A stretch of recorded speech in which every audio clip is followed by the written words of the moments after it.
Bienvenue dans le monde fascinant du tarot. Un voyage à travers les arcanes où chaque carte raconte une histoire, un message, une leçon à apprendre. Aujourd'hui, nous allons plonger dans l'univers du tarot, explorer les arcanes, puis voyager à travers ces arcanes majeurs et mineurs, tout en découvrant les symboles, les couleurs, les nombres qui enrichissent l'expérience de la tarologie. Accrochez-vous, car chaque carte a beaucoup à vous dire. Le tarot a une riche histoire qui remonte à plusieurs siècles, avec des origines confuses et variées. Il est généralement admis que le tarot est né en Europe au début du XVe siècle, probablement en Italie du Nord, sous forme de cartes à jouer. Ces premières cartes de tarot, appelées tarocchi, étaient à l'origine utilisées juste pour jouer en société. C'est au fur et à mesure des siècles qui passaient que les cartes de tarot ont évolué et ont commencé à être associées à des significations ésotériques et mystiques.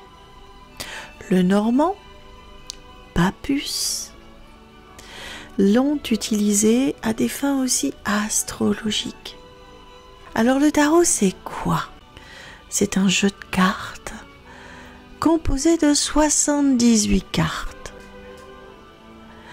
Il comprend 22 arcanes majeures qui illustrent des concepts et des leçons spirituelles importants et 56 arcanes mineures qui se concentrent, elles, sur les aspects plus quotidiens de la vie. Les arcanes mineures sont divisées en 4 suites: les coupes, les épées, les bâtons et les deniers, chacune étant associée à des éléments, des émotions ou des aspects de la vie.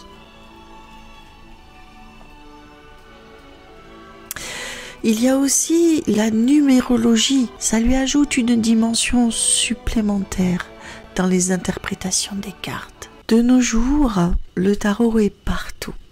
Des millions de personnes à travers le monde l'utilisent. Mieux se comprendre, pour mieux aider, pour naviguer dans un monde complexe.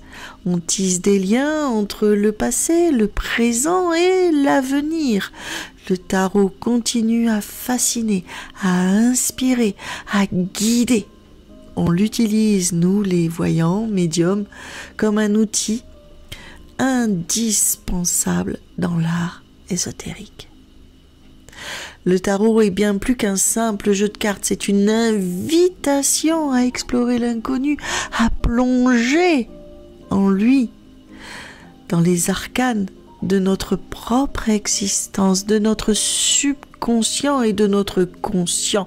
Chaque tirage est un chapitre de notre histoire personnelle. Embrassons cet art avec sagesse, avec toute la puissance qu'il nous offre, car ce voyage à travers le tarot ne fait que commencer.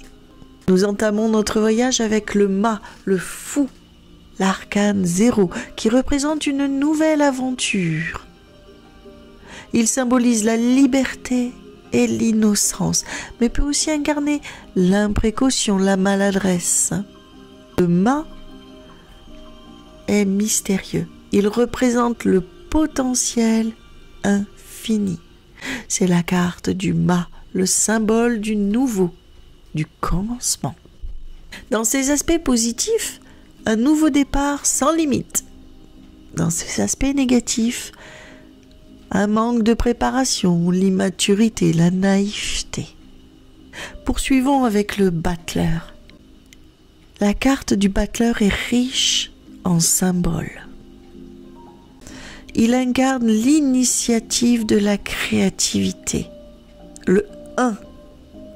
Ses outils sont sur sa table de travail. Il symbolise le pouvoir de manifester nos désirs. Le côté obscur, l'illusion ou l'utilisation de ses compétences à des fins égoïstes. L'aspect positif, c'est la manifestation, le pouvoir personnel.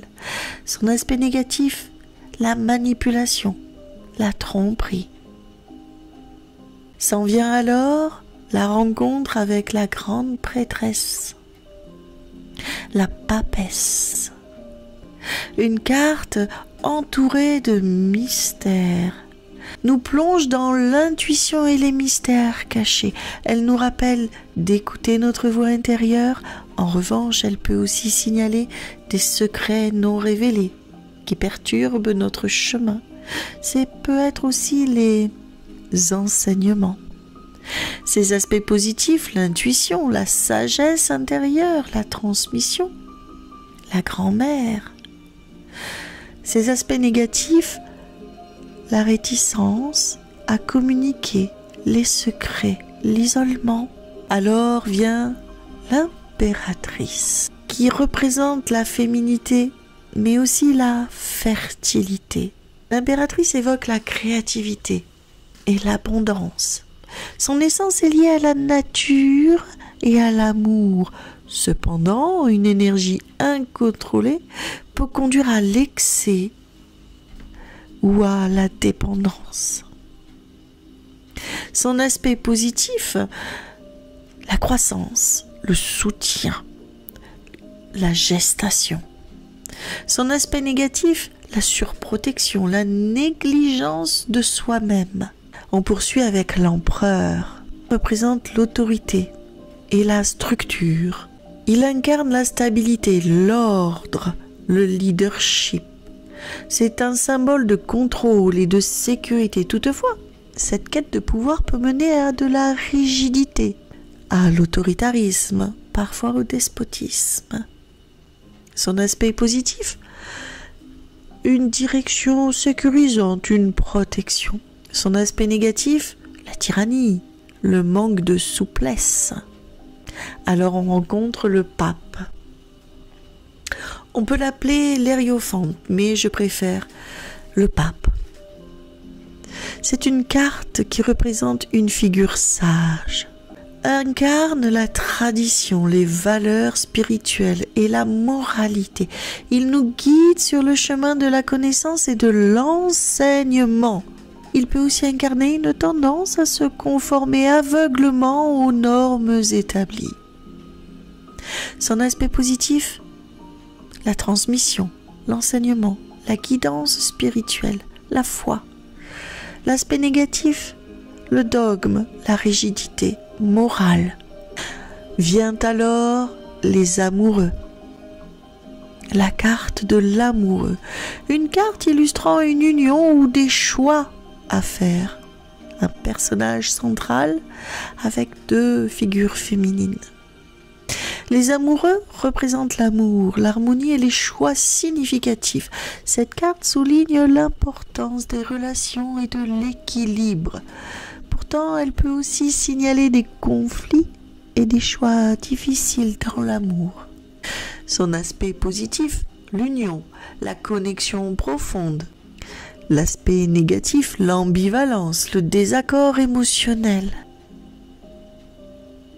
S'en vient le chariot, une carte autant symbole de détermination, c'est le triomphe, symbole du contrôle, de la volonté de la victoire. Il met en avant la capacité à surmonter les obstacles avec détermination. Cependant, cette quête de succès peut entraîner une poussée excessive ou un besoin de domination. Son aspect positif, la confiance, la maîtrise, et son aspect négatif, l'agressivité, le manque de direction. On voit que les chevaux vont chacun dans un sens opposé. Et puis arrive la force. Une carte illustrant la compassion, la force intérieure. Elle représente le courage, la patience et la compassion. C'est la puissance douce qui soulève des montagnes par amour. C'est aussi l'acceptation. À l'opposé, elle peut signaler une lutte contre la faiblesse ou la négligence de soi. L'aspect positif, le courage, la résilience, la force physique, la vitalité. L'aspect négatif, le manque d'assurance et aussi la répression émotionnelle. Puis l'ermite se présente à nous dans ce voyage.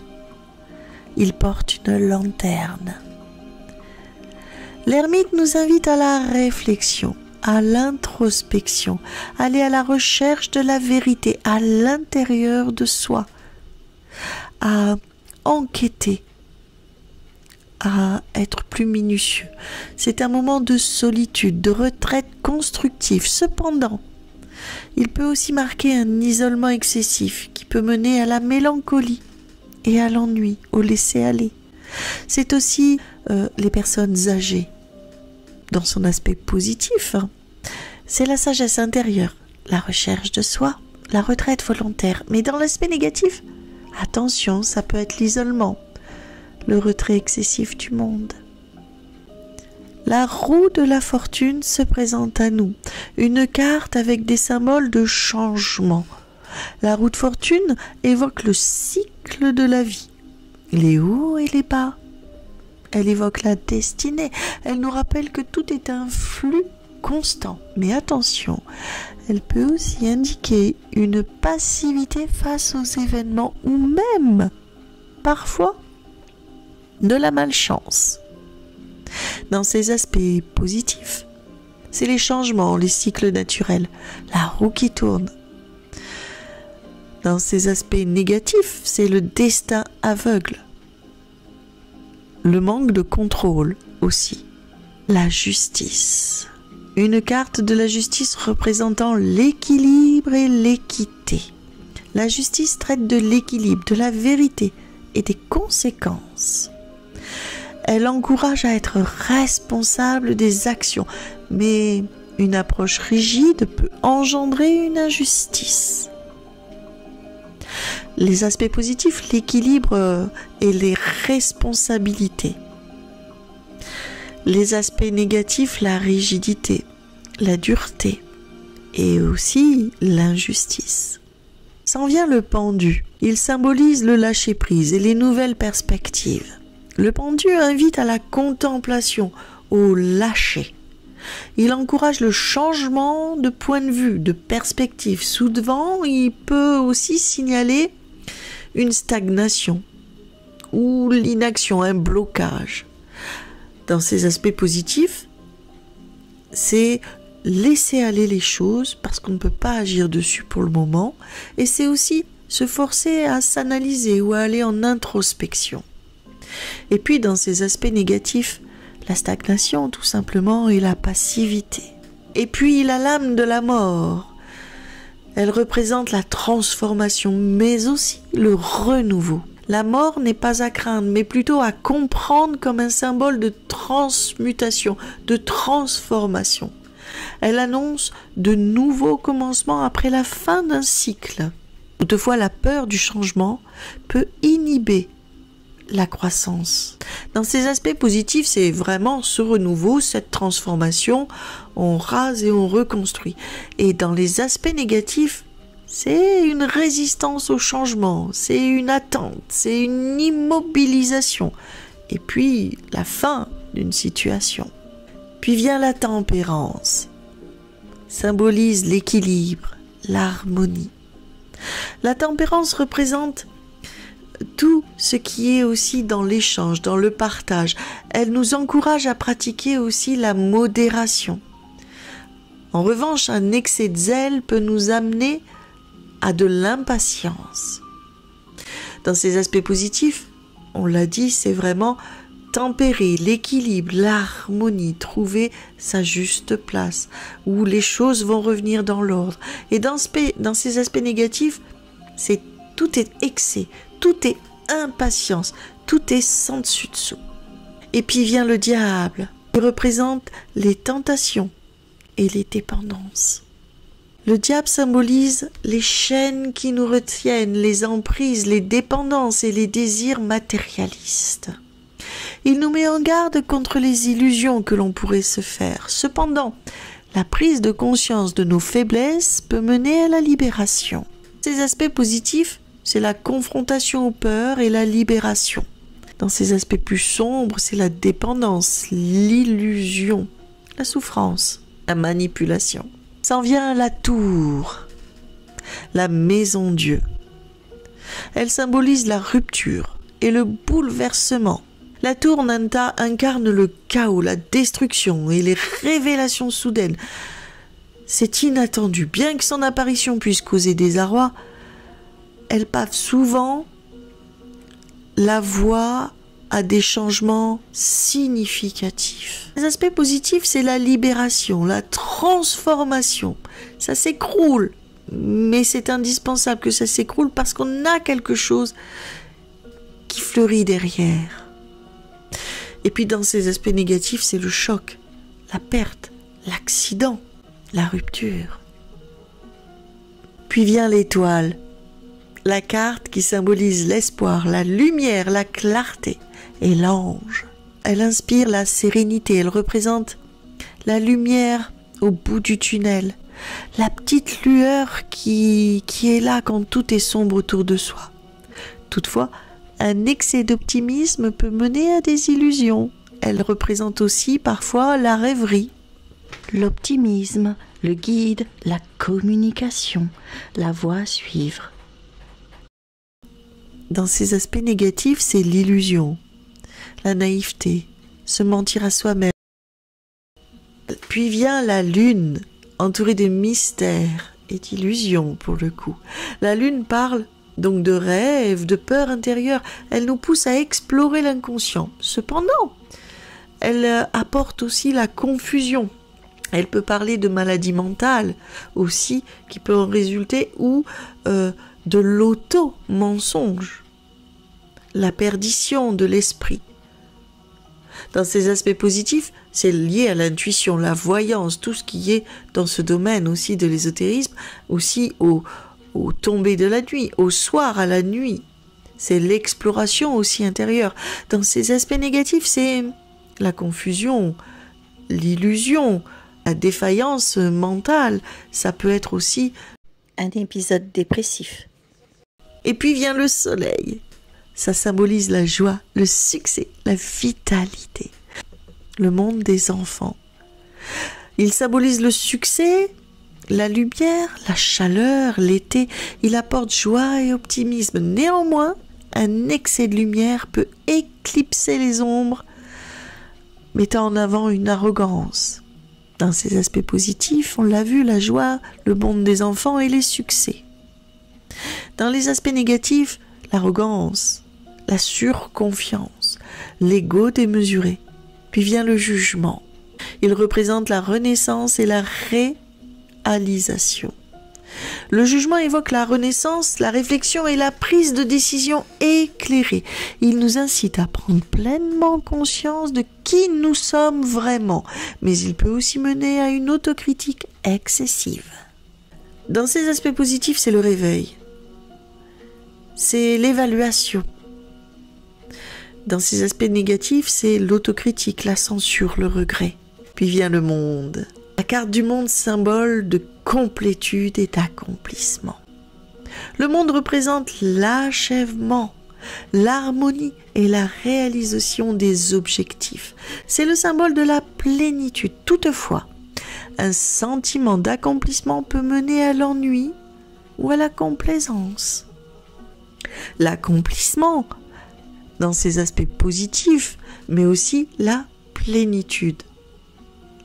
La fin, mais avec tous les honneurs. Et dans ses aspects négatifs, l'ennui, la complaisance, quelque chose qui est pas très franc.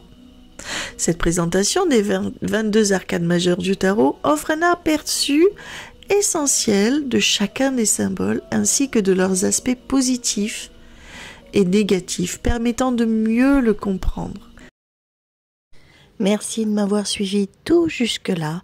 Dans le prochain épisode, dans l'aventure du tarot, je vous expliquerai la numérologie du tarot. Et oui, il y a une numérologie dans le tarot et il y a aussi les couleurs ainsi que des symboles. Je vous ferai une petite vidéo pour vous expliquer tout ça. Tchuss tchuss!